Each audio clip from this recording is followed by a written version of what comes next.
is going to involve a lot of passion from the fans.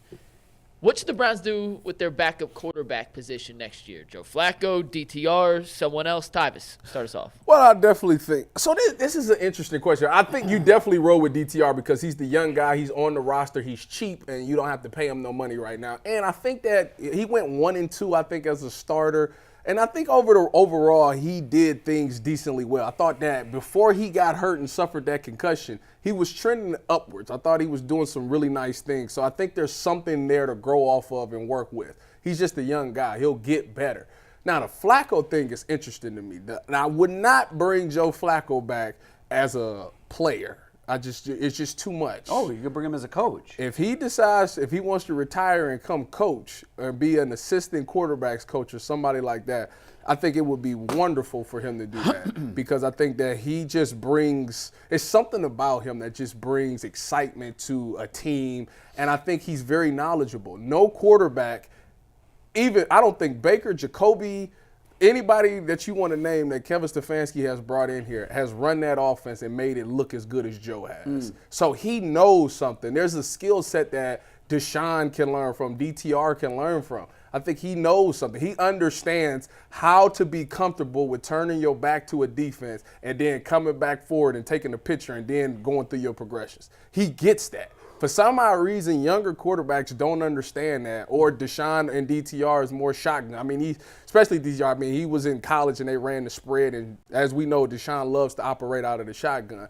But I think this season, more than not, showed you that Kevin Stefanski has a really good offense and knows what he's doing. And if you can just take what Joe Flacco did, we know that Deshaun Watson is more talented. He can be more dangerous on the boots and the play actions because he's mobile.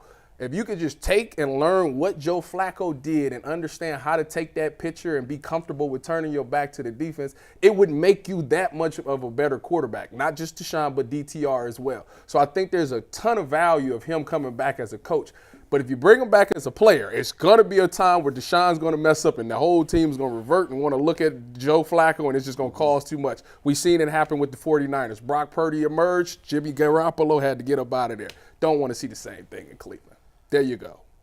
Jay, you bringing him back, Flacco? I got to say this. I hadn't thought of that as a coach. Thank you. I would absolutely bring him back as a coach. But here's the real question. What does Joe want to do? And what kind of options will he realistically have as a player next year?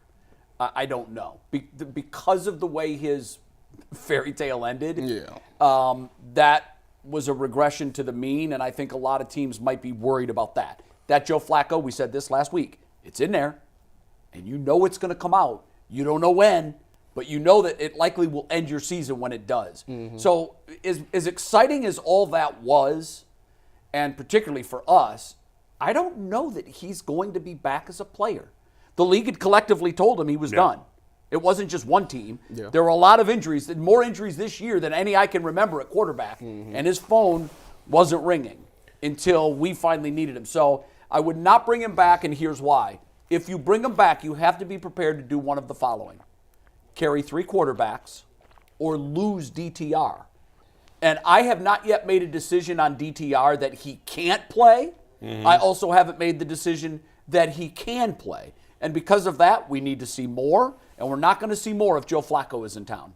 It's interesting because you and G were both, got to bring him back. I said, sign him to an extension now. Now look, there was no harm in that because you could always cut him. You could release him. Yeah. But, and that, what it does is it locks him down and keeps him from going to another team if that's what you want to do. But I don't think that he's going to be back in a Browns uniform next year, but I would love to see him back as a quarterback coach for me, Deshaun Watson. In a vacuum, if I wasn't worried about salary cap, if I wasn't worried about feelings of other players, it's a no-brainer. Joe Flacco is the best player that they can have as a backup quarterback. Yeah. Unfortunately, it doesn't work in a vacuum. And listen, I could speculate based on what I'm watching on TV, but I'm not in the Browns locker room. But I do know people who do spend time in the Browns locker room, mm-hmm. and those people across the board that I've spoken to have said that the Joe Flacco-Deshaun Watson relationship is weird. Really? It's weird. I'm disappointed to hear that. And that's not great. Now, we don't know that for sure it's Deshaun Watson's fault. I think the assumption would be that it was Deshaun Watson's fault, but well, we don't who know would be more troubled by the other's presence? Yeah. Joe isn't troubled by...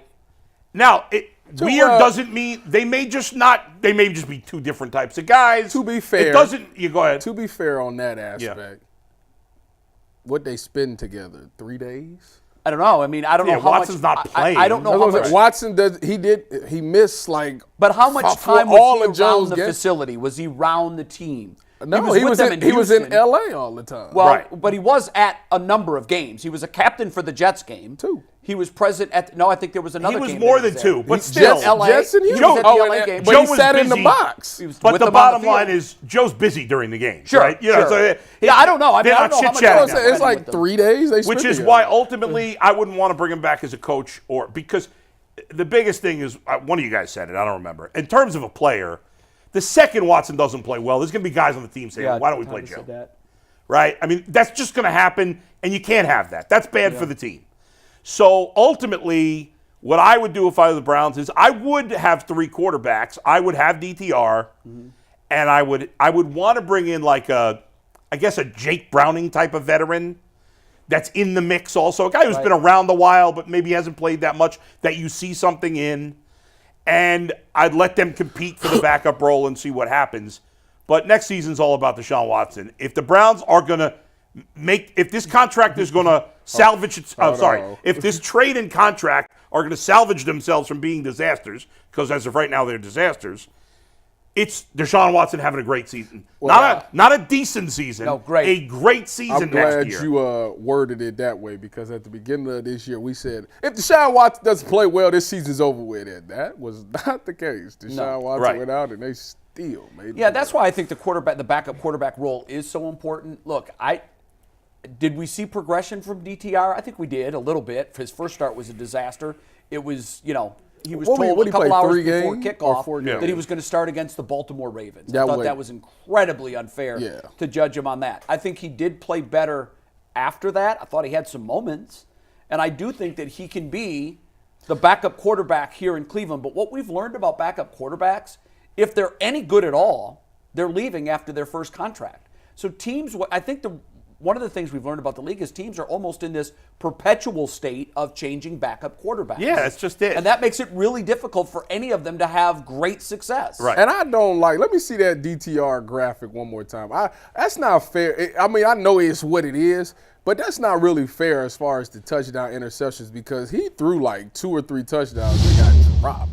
So, doesn't that happen to all quarterbacks? But his was like money balls. I do think it. I agree with Jay. If you look, eye test, he was hideous in that first game against the Ravens, an impossible spot. In the second game, I don't even remember now who he played against. I can't even remember. They beat the Steelers 13-10.